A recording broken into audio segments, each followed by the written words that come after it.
like to be part of that process. Here in Santa Monica, we're really fortunate to have a community that really believes and supports our schools.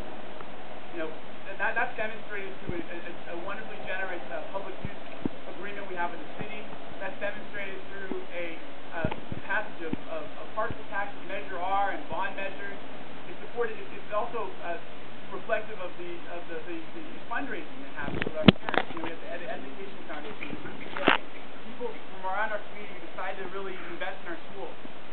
I think we need to build on that, and we need to guard our finances. I'm concerned that you know, there's some new things we can do to increase our funding. I'd love to see us start to take alumni fundraising more seriously.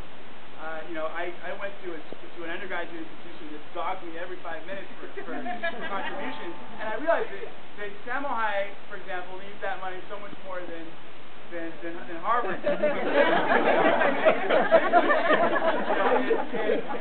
yeah, I've never once gotten a call from Samo High, and I want to get a lot of kids in the room, give them pizza, and start making phone calls to alumni. I want to see us, you know, expand our partnerships with business. For fundraising opportunities. And also when we're looking at trying to prioritize our budget, I'd like to see us get back to our strategic plan. There's some really good plans that have been put in place, and I am concerned sometimes that we're a little haphazard with our spending, and that we need to really keep our eyes on the prize towards the things that most matter in our district. Things like literacy, you know, trying to get more, you know, really expand our reading specialist programs. Things like differential instruction, so we're really providing our teachers with the tools they need to deal with the fact that their classes are now more diverse than ever before, both in terms of ethnicity and socioeconomic status, but also in terms of differing academic abilities and also different modalities and different ways of thinking about academics. It's not always that there's this linear spectrum of, you know, this kid gets it and this kid doesn't. There's a lot of kids who get things in different ways, or kids who think about things in terms of music and mathematics and natural intelligence. And, you know, there are a lot of great tools out there for teachers, and I'd like to see us bring those into our classrooms more and start to train our teachers more on all the things that are available out there. I'm concerned about teacher attrition. I want to find new ways to help teachers feel as though they can feel some upward mobility within the district. You know, right now, when you succeed as a teacher, they want to pull you out and turn you into an administrator. And that's not why people necessarily want to go into teaching. You know, they want to go into teaching so they can interact with kids and work with kids. And I think there's some interesting writing now out there about ways that you can, you know, provide leadership opportunities for teachers and mentorship and team teaching and some training opportunities that give teachers a sense that they're actually moving up in their careers. Everyone wants to move up. And I don't think, you know, we provide that right now for teachers. You start day 1 as a teacher, you end day 5,765 as a teacher.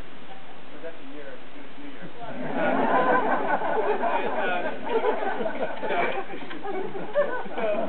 So there's a lot, I've got a ton of ideas, a lot of things I want to work on. I know we're not going to be able to do all of them, unfortunately, because there are a lot of constraints. But I've got a lot of passion for public education, for our schools. I got a great education in our school district. I was in kindergarten through 12th grade. And I want to have the same opportunities for all of our kids. From my little niece, who's now a student at Edison Elementary School at the Language Academy there, learning English and Spanish at the same time, right the way to 12th graders who are graduating this year at Malibu High School and Samo High and Olympus. So I am so grateful. I want to thank the hostess, Leah Mendelson, and her son Josh, and Sonia, and a couple of the other hosts, Aparna, who's here, Mike Rosenkrantz, who also helps invite people, Nancy Greenstein, my wonderful sister-in-law Claudia, who has been saved at Samo High and on the city council. My parents did their best, by the way. My dad actually is getting some award in Italy, so they planned that a long time ago. But I was talking to my mom recently, and we were just talking about how grateful she is and how grateful I am for the way that this community has really embraced me and supported me. You don't know how much I appreciate that, and I really want to give back, and I want to play a positive